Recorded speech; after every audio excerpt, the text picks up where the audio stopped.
আসসালামু আলাইকুম ফ্রেন্ড, কেমন আছেন? আশা করি আপনারা সবাই ভালো আছেন। আপনারা যদি আলহামদুলিল্লাহ, আমি একদম ভালো আছি। এই যে সকালবেলা চলে আসলাম ঝাড়টার দিতে, বরমশাই ঘুমাচ্ছে আর আমি ঝাড়ুয়ারে দিয়ে দিচ্ছি। আর মেঘলা ওয়েদার করছে, জানেন, মনে হচ্ছে বৃষ্টি নামবে। কখন নামবে জানি না, তবে মেঘলা হয়ে রয়েছে। বৃষ্টি নামলে বাবা বাঁচা যায়, তাই না বলেন? আর দেখবেন বর্ষাকালের গরমটা ফের আলাদা গরম, এটার জন্য খুব অস্বস্তি মনে হয়, তাই না বলেন? তো এই তো ওইদিকে রান্না টান্না চাপিয়ে দিয়ে দেখেন দুটো ঘর, বারান্দা আর সব ঝাড়ু দিয়ে দিচ্ছি। কেন সকালবেলা ঝাড়ু দেওয়াটা তো মাস্ট ইম্পর্টেন্ট, এইটাই। তো এই তো এই ঘরটাও ঝাড়ু দেওয়া হয়ে গেছে, অলমোস্ট কমপ্লিট। আর তারে দেখছেন কাপড় চোপড়, কালকে বৃষ্টি ভালোই হয়েছে, কি জানেন তো, কালকে বৃষ্টি খুব ভালো বৃষ্টি হয়েছে বলে তো আমি কাপড় কয়েকটা আমার বরের না, প্যান্ট তারপরে টি শার্ট যেগুলো পরেও কাজে যায় সেগুলো ধুয়ে দিয়েছিলাম না, সেগুলো সব পরে রয়েছে। আজকে ভাবছি কাচা ধোয়া করব। তারপরে না খুব বৃষ্টি নেমেছে, এটা তো রাত্রিবেলা আমি দিয়েছি, বেলার দিকে খুব বৃষ্টি হয়েছে। হওয়ার পরে ফের দুপুরবেলা কাঠ ফাটিয়ে রোদ। আর আমি জানেন একটু তাড়াতাড়ি চান টান করে নিই সকালের দিকটা, তো এটাই তো ধোয়া হয় না, ফেলে রেখে দিয়েছি, কালকে ধুয়ে দেবো। তারপরে দেখেন ঘরটার ভালো করে ঝাড়ু আরে ভালোভাবে দিয়ে দিচ্ছি, খুব ভালো করে। কেননা এই সারাদিনে একবারই তো ঝাড়ু দেবো, আর দেবো না। বিকেলবেলার দিকে একবার করে মুছে নিই আমি, সকালে তো মুছি, ফের বিকালের দিকে একবার করে মুছে নিলে ঝামেলা মিটে যায় দুবার করে। তো আমার জানি না কেন মুছাটা আমার কেন এত এনার্জি, মনে হয় যেমন দুবার তিনবার ঘর মুছে দিলে মনে হয় ভালো। তারপরে দেখেন সব ঘর সমস্তটা ঝাড়ু দেওয়ার পরে এবারে বিয়েটা ঝাড়ু দিয়ে দিচ্ছি। বাইরের সিঁড়িটা আমি প্রত্যেক দিন ঝাড়ু দিই, এইরকম প্রত্যেক দিনে একবার করে হলেও দিই, কেননা আমার সামনেটাই তো, আমার ঝাড়ু দিলে আমাকেই দেখতে ভালো লাগবে, তাই জন্য। তো ঝাড়ু দেওয়া হয়ে গেছে, তারপরে হাত মুখ ধুয়ে আসলাম, মানে হাত মুখ সকালবেলা একবার গোসল করেছি, তাও এই যে ঝাড়ু হাতে করলাম, তাই জন্য। তো তারপরে দেখেন ভাতের ফ্যান ঝরিয়ে নিলাম। ভাতের ফ্যান বলতে কি জানেন, গতকাল রাত্রেবেলা অল্প স্বল্প ভাত খাওয়া হয়েছে আমার, আর আমার বরের এখন ভাত খাওয়াটা ভীষণ পরিমাণে কমিয়ে দিয়েছি। ওই তো অল্প ভাত খেয়েছি বলে সে ভাতটা রয়ে গেছে, আর ওই ভাতটা না আর ভাতে দিই না, ওই ভাতটা ভালোভাবে আমি করে নিয়েছি, ওই ফ্যান ঝরিয়ে নিয়েছি।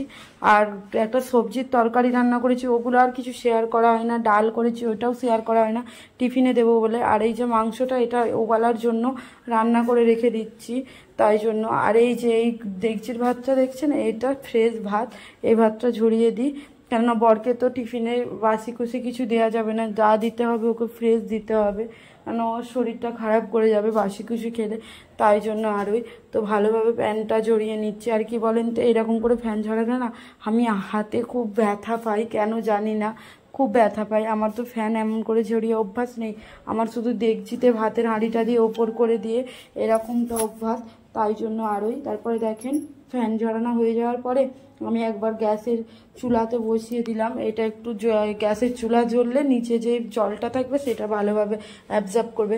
আর রাত্রেবেলা তো বাচ্চাদেরকে টিউশন আরে পড়াবো, সময় হয়ে ওঠে না, জানেন তো, নিজেও পড়তে আরে বসি তো অনেকটা সময় চলে যায়, রাত্রে রান্না করার বিশেষ টাইম হয় না, তাই জন্য সকালবেলায় না মাংসটা রান্না করে রেখে দিচ্ছি। তারপরে দেখেন রান্না বান্না সব কমপ্লিট, এবারে গ্যাস ট্যাস সব ভালোভাবে ধোয়া মোছা করে নিই। আমি রান্নার পরে না গ্যাসকে এরকমভাবে ফেলে রাখি না, ভালো করে ডিপ ক্লিন করে আমি ভালো করে মাজা ধোয়া করি, আমার কাছে না ভালো লাগে না। যেমন মনে হয় আমি কিচেনটা, আর আমার কি বলেন তো ওপেন কিচেন তো ঘরে, আপনারা সবাই দেখতে পান, ওপেন কিচেন বলে আরও বেশি আমার পরিষ্কার পরিচ্ছন্ন রাখতে হয়, কেননা কেউ একটা মানুষের থেকে আমার চোখেই 14বার পড়লে আমার ভালো লাগে না, কেন জানি না। আর প্রত্যেক দিন আমি মার্বেলগুলো এগুলোও মানে দেয়ালগুলোও আমি প্রত্যেক দিন ভালো করে ধোয়া মাজা করি, যত ভালো করে পরিষ্কার করবো তত আমার ঘর দেখতে সুন্দর লাগবে, ভাড়ার হোক আর যাই হোক, নিজেরই এখন ধরে নিই, তাই না বলেন? তো তারপরে দেখেন গ্যাসের স্ল্যাবটাও মুছে নিচ্ছি। আর কি বলেন তো, আমি ব্রাশ করে নিচ্ছি, ব্রাশ করাটা এখনও হয় না, তাই জন্য খালি পেটে জল খাওয়া হয়ে গেছে, ওষুধ খাওয়া হয়ে গেছে, এগুলো সব কমপ্লিট।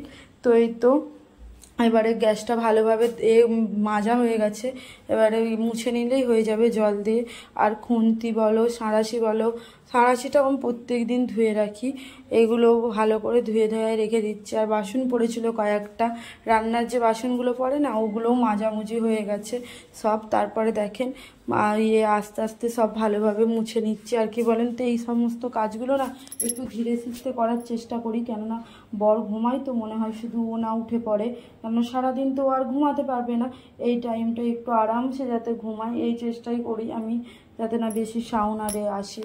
তো এই তো তারপরে দেখেন ভালোভাবে গ্যাসটা মুছে নিচ্ছি ভিজে তোয়ালি মানে ন্যাকড়াটা দিয়ে। তারপরে দেখেন হয়ে গেছে, আরও একবার ডলবো, ব্যাস হয়ে যাবে। আর মেহেন্দিটা পরা হয়েছে, দেখেন মেহেন্দিটা, আগে মেহেন্দি যখন ছোটোবেলায় পরতাম না কালার এত তাড়াতাড়ি যেত না, এখন সব ভেজাল বলে অনেক তাড়াতাড়ি কালার চলে যায়, তাই না বলেন? তো তারপরে দেখেন এবারে গ্যাসের চুলাগুলো রেখে দিচ্ছি ভালোভাবে। এই তো রাখা হয়ে গেছে, ব্যাস ক্যামেরাটা অফ করে তারপরে দেখেন নিচে যতটুকু জল টল পড়লো না কিচেনের, এইগুলো ভালো করে এইখানটা মুছে আরে দিই। তারপরে তো ডিপ ক্লিন করে মুছবো, সার্প জল হোক যাই হোক সেই জলটা দিয়ে। তো আপাতত এরকম করে মুছে এখন রেখে দেওয়া। আর আমার বড় যদি ঘুম থেকে উঠে দেখে না এগুলো একাকার হয়ে রয়েছে, আমাকে একটু কথা শুনিয়ে দেয় যে পায়েল তুমি পরিষ্কার করে রাখো না, ঘুম থেকে উঠে দেখছি। আর আপনাদেরকে বললাম না আকাশের ওয়েদারটা খুব খারাপ, তা এই তো দেখেন বৃষ্টি নেমেছে, খুব ভালো বৃষ্টি হচ্ছে, এটাই দেখানোর চেষ্টা করছিলাম।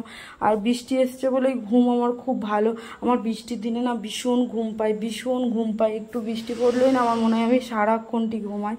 তো এই তো আমি জানলা কপাট অফ করে ঘুমিয়ে পড়েছিলাম। তারপরে না ভাত খাওয়ার পরে 2টো আড়াইটার দিক করে দেখলাম না নিচে কুলফিওয়ালা, তো একটা কুলফি নিলাম। আর বর রাত্রে সারপ্রাইজ দিল কি জানেন আমাকে, এই যে মাইকটা এনে আমাকে সারপ্রাইজ দিল যে আমার ভয়েস ওভার দিতে অসুবিধা হয় এইটাই জন্যই। তো বন্ধুরা এইটুকুই।